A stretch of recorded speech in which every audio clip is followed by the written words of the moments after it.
अस्सलाम वालेकुम dear students, मेरा नाम डॉक्टर अमीन साजिद है और हमारा आज का लेक्चर बायोलॉजी से रिलेटेड है। बायोलॉजी का चैप्टर नंबर 5 जो है सेल साइकिल हमने स्टार्ट किया था पिछले लेक्चर में, और उसमें हमने सेल साइकिल के 2 फेजेस आपको बताए थे कि पहला फेज़ होता है इंटरफेज़, जिसमें सेल ज़्यादातर टाइम रहता है, 90% टाइम वो इंटरफेज़ में गुजारता है। इंटरफेज़ में जो है वो डिफरेंट स्टेजेस थी। G1 फेज़ थी, G1 के बाद S फेज़ थी, S फेज़ के बाद G2 फेज़ थी। G1 फेज़ में जो सेल है वो ग्रो करता था। S फेज़ में जो है वो क्रोमेटिन मटेरियल की डुप्लीकेशन होती थी। इसको हमने आगे इंशाल्लाह जो अभी हम आज का लेक्चर है उसमें भी इसका जिक्र आएगा, so keep in mind. S phase में डुप्लीकेशन ऑफ क्रोमेटिन मटेरियल होती थी। उसके बाद S2 फेज़ जो थी उसमें जो आने वाली फेजेस थी, माइटोसिस का जो प्रोसेस था पूरा, उसके लिए जो रिक्वायर्ड एंजाइम्स और प्रोटीन्स और जो चीज़ें चाहिए होती थी उनकी प्रेपरेशन, उनकी मैन्युफैक्चरिंग जो है वो सेल के अंदर होती थी। उसके बाद शुरू होती थी डिवीजन फेज या mitotic phase. So we are going to study basically mitotic phase today. उसमें हम इंशाल्लाह माइटोसिस का जो टॉपिक है उसको आज हम इंशाल्लाह डिटेल से डिस्कस करेंगे। माइटोसिस का जो प्रोसेस है उसको 1880 में एक जर्मन बायोलॉजिस्ट था वॉल्टर फ्लेमिंग, उसने डिवाइडिंग सेल को ऑब्जर्व किया अंडर माइक्रोस्कोप। तो उसमें उसने उसके न्यूक्लियस में सीरीज ऑफ चेंजेस ऑब्जर्व की। उस सीरीज ऑफ चेंजेस को वॉल्टर फ्लेमिंग ने माइटोसिस का नाम दिया। अब अगर हम माइटोसिस को डिफाइन करना चाहें तो हम ये कह सकते हैं कि mitosis is a type of cell division.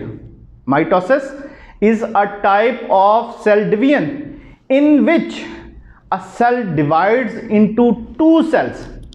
A cell divides into 2 cells, each with the same chromosome number as that of parent cell. तो बात यह है कि माइटोसिस सेल डिवीजन की एक ऐसी टाइप है, सेल डिवीजन की एक टाइप है। और ये कौन सी टाइप है? ये ऐसी टाइप है जिसमें एक सेल से 2 सेल बनते हैं और उन दोनों सेल्स में जो क्रोमोसोम का नंबर होता है वो वही होता है जो पेरेंट सेल में है। लाइक पेरेंट सेल में ह्यूमन का जो एक सेल है उसमें क्रोमोसोम नंबर 46 होता है। तो इससे जब माइटोसिस के जरिए 2 सेल बनेंगे तो इन दोनों सेल्स में भी क्रोमोसोम नंबर 46 होगा। ये माइटोसिस है। Got it? अच्छा, नॉर्मली तो ये होना चाहिए कि ये सेल डिवाइड हो रहा है, डिवाइड होके जब ये इसमें आएगा तो हाफ उधर चले जाने चाहिए, हाफ इधर आने चाहिए, 23 होना चाहिए। लेकिन ऐसा नहीं होता। क्रोमेटिन मटेरियल पहले ही डिवीजन होने से पहले क्रोमेटिन मटेरियल एस फेज में डुप्लीकेट कर जाता है और हमारे पास जो डॉटर सेल्स आते हैं उनमें क्रोमोसोम नंबर 46 ही होता है। माइटोसिस जो है ये होती कहाँ है? वेरी इंपॉर्टेंट क्वेश्चन कि माइटोसिस कहाँ पे होती है? माइटोसिस सोमैटिक सेल्स में होती है। Somatic cells means body cells. Somatic cells means body cells. Body cells में हमारी स्किन के सेल, हमारे हेयर, हमारे नेल्स, हमारी जो पूरी की पूरी जो बॉडी है इसके सारे cells except gametes, sexual cells के अलावा, रिप्रोडक्टिव सेल्स के अलावा बाकी तमाम बॉडी के जो सेल्स हैं वो सोमैटिक सेल्स कहलाएंगे और उन सब में माइटोसिस का प्रोसेस होगा। दूसरी इंपॉर्टेंट बात, माइटोसिस का जो प्रोसेस है, माइटोसिस की जो डिवीजन की ये टाइप है, it is for the growth. It is for the growth. It is for the increase in number of cells. Number of cells को इंक्रीज करने के लिए है। जो ऑर्गेनिज्म है उसके नंबर ऑफ सेल्स इंक्रीज करके उसको ग्रो करवाने के लिए, उसको बड़ा करने के लिए माइटोसिस की सेल डिवीजन जो है। रीजेनरेट करने के लिए है कि कोई पार्ट जो है वो कहीं पे आपको जख्म लग गया तो वहां पे माइटोसिस होगी, उसके बाद वो सेल्स जो है वो नए बनेंगे और नए बन के उस जगह को रीजेनरेट करेंगे वहां पे और उसको जख्म को फुलफिल करेंगे। तो इन चीजों के लिए जो है वो माइटोसिस का प्रोसेस है। अब ये प्रोसेस सिर्फ यूकैरियोट्स में होता है। ये प्रोसेस सिर्फ यूकैरियोट्स में होता है, एनिमल्स में होता है, प्लांट्स में होता है। जो प्रोकैरियोट्स हैं लाइक बैक्टीरिया जो है उनमें माइटोसिस का प्रोसेस नहीं होता। उनमें माइटोसिस का प्रोसेस नहीं होता। प्रोकैरियोट्स में लाइक बैक्टीरिया की एग्जांपल मैं दे रहा हूं, में माइटोसिस नहीं होती है। यहां पे क्या होता है, यहां पे डिवीजन क्या कौन सी होती है, यहां पे माइटोसिस से मिलती जुलती डिवीजन की एक टाइप होती है जिसको हम कहते हैं binary fission. Binary fission, binary fission होता है बैक्टीरिया में। बैक्टीरिया में क्या होता है students, binary fission. Binary fission में क्या होता है कि एक सेल डिवाइड करके दो सेल्स बनाता है और उन दोनों सेल्स में नंबर ऑफ क्रोमोसोम सेम होते हैं एज वर इन पेरेंट सेल। तो माइटोसिस और बाइनरी फिशन में डिफरेंस क्या हुआ? प्रोकैरियोट्स में बाइनरी फिशन क्यों होता है, माइटोसिस क्यों नहीं होता? Why prokaryotes do not undergo proper mitosis? सवाल यह है कि प्रोकैरियोट्स में प्रॉपर माइटोसिस क्यों नहीं होती? Coming to the point, answer इसका यह है कि प्रोकैरियोट्स में माइटोसिस का प्रोसेस इसलिए नहीं होता कि जो यूकैरियोट्स का सेल है उसमें प्रॉपर मेम्ब्रेन बाउंड न्यूक्लियस होता है। मेम्ब्रेन बाउंड न्यूक्लियस होता है, जबकि प्रोकैरियोट्स में प्रॉपर मेम्ब्रेन बाउंड न्यूक्लियस नहीं होता। उसकी बजाय सेल के सेंटर में जो जेनेटिक मटेरियल है वो कंसंट्रेटेड होता है। दूसरी reason,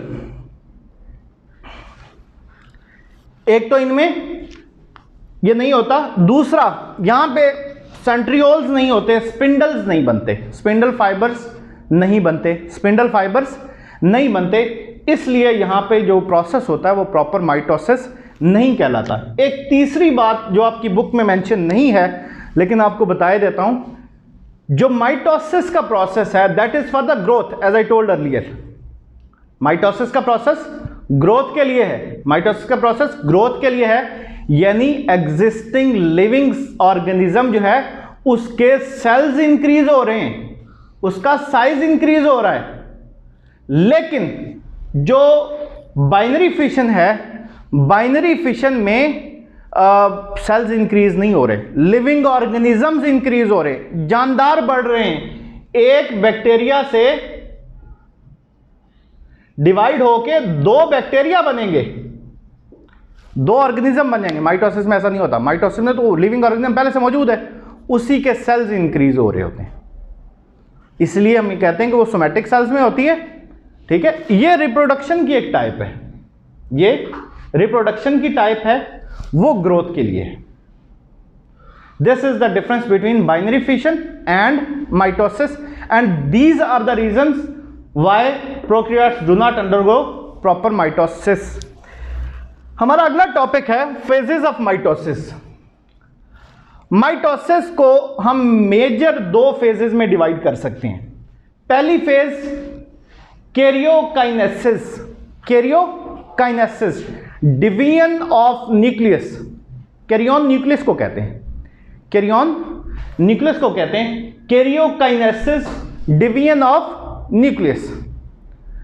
and second major phase जो है वो इस प्रोसेस में है माइटोसिस में cytokinesis. Cytokinesis means division of cytoplasm, division of cytoplasm. Today will discuss karyokinesis and only prophase will be discussed today.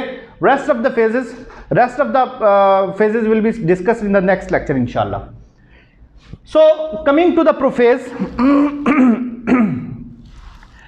Prophase की अगर हम बात करें तो मैंने कुछ टर्म्स यहां पे लिखी हैं, इन टर्म्स को हम साथ साथ जो है वो एक्सप्लेन करते जाएंगे। प्रोफेज के अंदर आने वाली सारी टर्म्स जो डेफिनेशंस में शॉर्ट क्वेश्चंस में आपके पास आ सकती हैं, तो उनको मैंने साथ लिखा है। प्रोफेज का जो प्रोसेस है इसको आपने एक तरतीब के साथ एक स्टोरी की तरह जो है वो स्टेप बाय स्टेप समझना है और स्टेप बाय स्टेप ही इसको लर्न करना है ताकि कन्फ्यूजन ना हो, अंडरस्टैंडिंग प्रॉपर हो। और एक बहुत इंपॉर्टेंट बात कि ना सिर्फ बायोलॉजी बल्कि केमिस्ट्री, फिजिक्स, जितने भी साइंस के सब्जेक्ट्स हैं उन सब को पढ़ते हुए आपको इस बात का ध्यान रखना है कि पहले आप टॉपिक को अंडरस्टैंड कर लें। और अंडरस्टैंडिंग का मतलब यह है कि दुनिया जहान की किसी भी ज़बान में जो आपको आती है, आपको पंजाबी आती है, आपको उर्दू आती है, आपको जो है वो फारसी, पश्तो, जो मर्जी ज़बान आती है, आप अपनी ज़बान में वो बात किसी दूसरे बंदे को समझा सकें। ये कंसेप्ट है। जो बात आपको अंडरस्टैंड हो गई, जो बात आपको समझ आ गई, वो आप अपनी ज़बान में किसी भी दूसरे बंदे को समझा सकते हैं।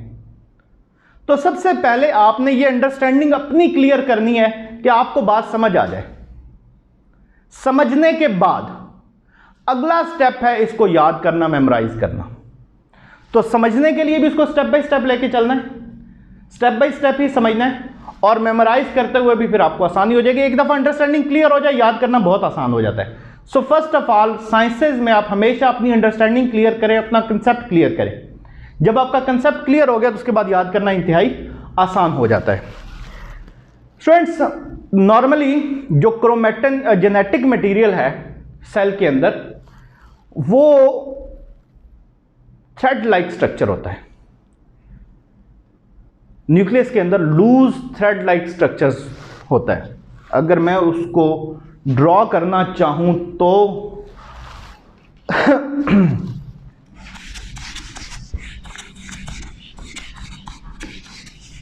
सो स्टूडेंट्स, एज वी डिस्कस्ड कि जब प्रोफेज स्टार्ट होती है तो प्रोफेज के स्टार्ट में जो जेनेटिक मटेरियल होता है वो इस तरह थ्रेड लाइक स्ट्रक्चर की तरह होता है, लूज थ्रेड लाइक फॉर्म में होता है। इस लूज थ्रेड लाइक फॉर्म में जो जेनेटिक मटेरियल होता है उसको हम कहते हैं chromatin. What is chromatin? Genetic material present in loose thread like form is called chromatin. अब जब प्रोफेज स्टार्ट होती है तो यही लूज थ्रेड लाइक जो स्ट्रक्चर होता है, क्रोमैटिन जो होता है, ये कंडेंस होके proper regular shape highly ordered structure में कन्वर्ट हो जाता है, जिसको हम क्रोमोसोम कहते हैं। This is chromosome. कंडेंस होके हाईली स्ट्रक्चर्ड और रेगुलर किस्म का स्ट्रक्चर बनाता है, उस स्ट्रक्चर को हम क्या कहते हैं? क्रोमोसोम। क्रोमोसोम में जब प्रोफेज स्टार्ट होती है माइटोसिस में, तो उसमें दो सिस्टर क्रोमैटिड्स होते हैं। These are called chromatids. ये क्या है? क्रोमैटिड्स। दो सिस्टर क्रोमैटिड्स होते हैं। ये सिस्टर क्रोमैटिड्स एक दूसरे के साथ एक स्ट्रक्चर से जुड़े हुए होते हैं और उस स्ट्रक्चर को हम कहते हैं सेंट्रोमियर। उस स्ट्रक्चर को क्या कहते हैं? Centromere. Genetic material already duplicate हो चुका हुआ है। मतलब अगर ये ह्यूमन बॉडी का सेल है तो इसमें इस वक्त जो नंबर ऑफ क्रोमोसोम्स हैं वो 92 हैं। नॉर्मल सेल में 46 होते हैं, लेकिन स्टार्ट में मैंने आपको बताया था कि एस फेज में डिवीजन से पहले क्रोमोसोम्स की तादाद डबल हो जाती है, डुप्लीकेट हो जाते हैं। अब यहां पे क्रोमोसोम्स की तादाद जो है वो 92 होगी in case of human cell. अगर ये ह्यूमन सेल में माइटोसिस का प्रोसेस हो रहा है तो हर ऑर्गेनिज्म में नंबर ऑफ क्रोमोसोम्स डिफरेंट होते हैं। तो यहां पे नंबर ऑफ क्रोमोसोम्स 92 हो चुके हैं, डबल हो चुके हैं, तो यहां पे भी दो सिस्टर क्रोमैटिड्स होंगे, ठीक है, और ये दरमियान से एक दूसरे से जुड़े हुए होंगे सेंट्रोमियर के साथ। सेंट्रोमियर के साथ साथ यहां पे एक और कंप्लेक्स प्रोटीन स्ट्रक्चर होता है, एक और कंप्लेक्स प्रोटीन स्ट्रक्चर होता है। ये जो प्रोटीन स्ट्रक्चर है इसको हम क्या कहते हैं? ये जो ब्लू कलर में ड्रॉ किया है, this is called kinetochore. Kinetochore का फंक्शन ये है कि ये जो आप ऊपर देख रहे हैं स्पिंडल्स बन रहे हैं, ये जो एक धागा लाइक स्ट्रक्चर जो है वो तिकला नुमा स्ट्रक्चर जो है वो बन रहा है, ये जो फाइबर्स बन रहे हैं, इन फाइबर्स ने क्रोमोसोम के साथ अटैच होना है। तो वो क्रोमोसोम के साथ अटैच होंगे काइनेटोकोर के साथ। काइनेटोकोर जो है ये वो जगह है, ये वो स्ट्रक्चर है जिसके साथ स्पिंडल फाइबर्स अटैच होंगे, इसके साथ स्पिंडल फाइबर्स अटैच होंगे। अब यहां पे ये मैंने स्ट्रक्चर एक यहां पे भी बनाया था और ये यहां पे भी बनाया। इसमें जो है वो इसको थोड़ा सा एक्सप्लेन कर लेते हैं कि जो एनिमल सेल होता है इसमें अगर आप चैप्टर नंबर 4 आपको याद हो तो एक स्ट्रक्चर जो है वो कुछ इस तरह का जो है वो था। ये स्ट्रक्चर कहलाता था सेंट्रियोल। और एनिमल सेल में न्यूक्लियस के बिल्कुल साथ बाहर वाली साइड पे 2 सेंट्रियोल्स पड़े होते थे जिनको हम कलेक्टिवली सेंट्रोसोम कहते थे। उनको हम क्या कहते हैं? कलेक्टिवली। ये 2 स्ट्रक्चर्स होते हैं, इन दोनों को कलेक्टिवली हम क्या कहते हैं? सेंट्रोसोम। सेंट्रोसोम। ये सेंट्रोसोम्स जब प्रोफेज स्टार्ट होती है तो ये सेंट्रोसोम सेल वॉल के सेल मेम्ब्रेन जो है उसके बिल्कुल साथ मौजूद होता है। तो ये क्या करता है, यहां पे ये डिवाइड होता है, डिवाइड होके 2 डॉटर सेंट्रोसोम्स बनाता है। यहां पे आपको 2 नजर आ रहे हैं क्योंकि प्रोफेज स्टार्ट हो चुकी है। प्रोफेज स्टार्ट हुई है, ये इसने डिवाइड करके 2 सेंट्रोसोम्स बनाए, डॉटर सेंट्रोसोम्स बनाए। और ये दोनों डॉटर सेंट्रोसोम्स जो है वो एक दूसरे से अलग होके ऑपोजिट पोल्स की तरफ चल पड़ते हैं। एक इस पोल पे आ जाएगा, दूसरा इस पोल पे आ जाएगा। और यहां पे आने के साथ साथ ये आपस में एक जो नेटवर्क है फाइबर्स का, माइक्रोट्यूब्यूल्स का एक नेटवर्क बनाएंगे। उस नेटवर्क को हम कहेंगे माइटोटिक स्पिंडल। ये जो पूरा जाल सा बन रहा है ना यहां पे, इसको अगर हम वैसे ड्रॉ करें तो ये इस तरह से बनेगा पूरे सेल में, इस तरह से। यहां पे ये फिर जो मौजूद होगा, उधर से आगे इसके साथ अटैच हो रहा होगा, ये सारे जो धागे आगे इसके साथ ट्यूब्यूल्स के साथ अटैच हो रहे होंगे। ये जो नेटवर्क बन रहा है पूरा, इस पूरे नेटवर्क को हम क्या कहेंगे? Mitotic spindle. Mitotic spindle. और ये जो एक ट्यूब्यूल है माइक्रोट्यूब्यूल, इस एक माइक्रोट्यूब्यूल को हम कहेंगे स्पिंडल फाइबर। Spindle fibre. इस एक माइक्रोट्यूब्यूल को हम कहेंगे स्पिंडल फाइबर और जो पूरा नेटवर्क बन रहा है उसको हम कहेंगे माइटोटिक स्पिंडल।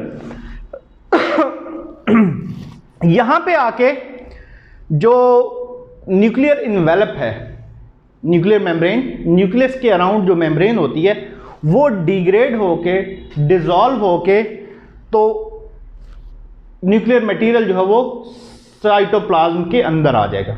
न्यूक्लियस मटेरियल जो है वो साइटोप्लाज्म के अंदर आ जाएगा और ये मेम्ब्रेन डिसॉल्व हो जाएगी। एक इंपॉर्टेंट बात मैंने यहाँ पे लिखा भी है, इन प्लांट्स में सेंट्रियोल्स नहीं होते। मैंने बताया कि सेंट्रियोल्स, सेंट्रोसोम एनिमल सेल्स में होते हैं। आपने 4th चैप्टर में पढ़ा भी है कि सेंट्रियोल्स जो है वो एनिमल सेल में होते हैं। हॉलो ट्यूब लाइक स्ट्रक्चर्स होते हैं जो एनिमल सेल्स में होते हैं, जिनका काम माइटोटिक स्पिंडल बनाना होता है डिवीजन के दौरान। एनिमल्स में तो ये होते हैं लेकिन प्लांट सेल में नहीं होते। प्लांट सेल में न्यूक्लियस भी एक साइड पे होता है, वैक्यूल बहुत बड़ा होता है। प्लांट सेल अगर मैं यहाँ पे ड्रॉ कर दूँ, कुछ इस तरह का प्लांट सेल होता है। इसमें ये बड़ा यहाँ पे न्यूक्लियस होता है और ये बड़ा सारा वैक्यूल जो है यहाँ पे होता है। जब डिवीजन शुरू होती है तो ये वैक्यूल जो है इसको साइड पे करके न्यूक्लियस सेंटर में आता है। सेंटर में आने के बाद मेम्ब्रेन ओपन होती है और प्लांट्स में एक प्रोटीन होती है ट्यूबुलिन, ये भी न्यूक्लियस की वॉल के ऊपर अटैच होती है। ये जो ट्यूबुलिन प्रोटीन है ये माइटोटिक स्पिंडल बनाने का काम करती है। ये ट्यूबुलिन प्रोटीन माइटोटिक स्पिंडल बनाने का काम करती है। माइटोटिक स्पिंडल बनता है। माइटोटिक स्पिंडल का काम क्या है कि माइटोटिक स्पिंडल जो है क्रोमोसोम्स के साथ आके अटैच होगा और इनको अलग अलग करके दोनों साइड्स पे ले जाएगा और उसके बाद डिवीजन का प्रोसेस होगा, जिसको हम इंशाल्लाह अपने अगले लेक्चर में डिस्कस करेंगे। हमारा आज का लेक्चर प्रोफेज तक ही था और प्रोफेज यहाँ पे ख़त्म होती है। Let me sum it up once again.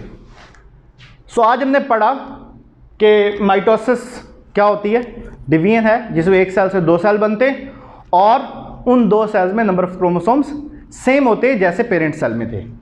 इसकी फेजेस दो होती हैं मेन, कैरियोकाइनेसिस और cytokinesis. Karyokinesis division of nucleus, cytokinesis division of cytoplasm.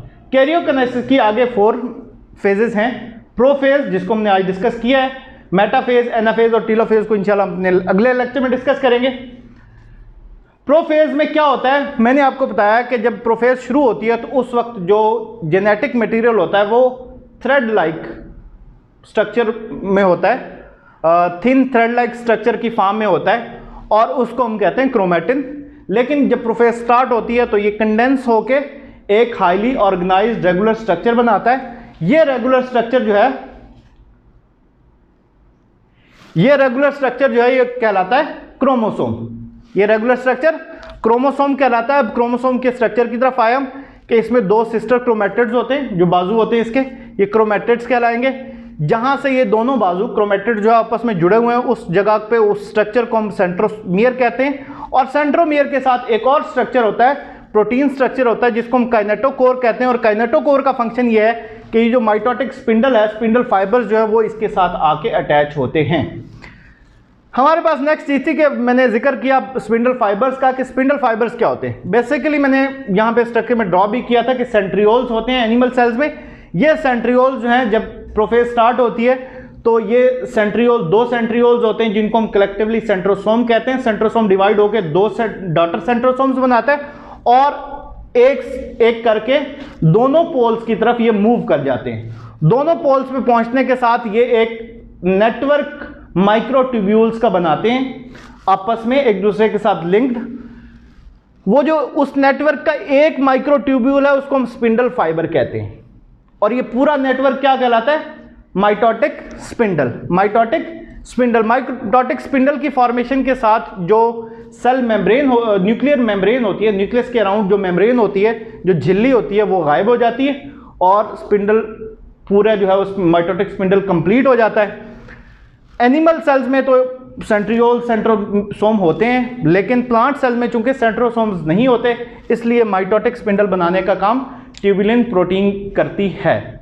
हमारा आज का लेक्चर यहीं तक था। इंशाल्लाह हम अपने अगले लेक्चर में जो प्रोफेज की से अगली स्टेजेस थी, मेटाफेज, एनाफेज, टीलोफेज और साइटोकाइनेसिस, जो उसको डिस्कस करेंगे। जज़ाकुमुल्लाह खैर। अस्सलाम वालेकुम।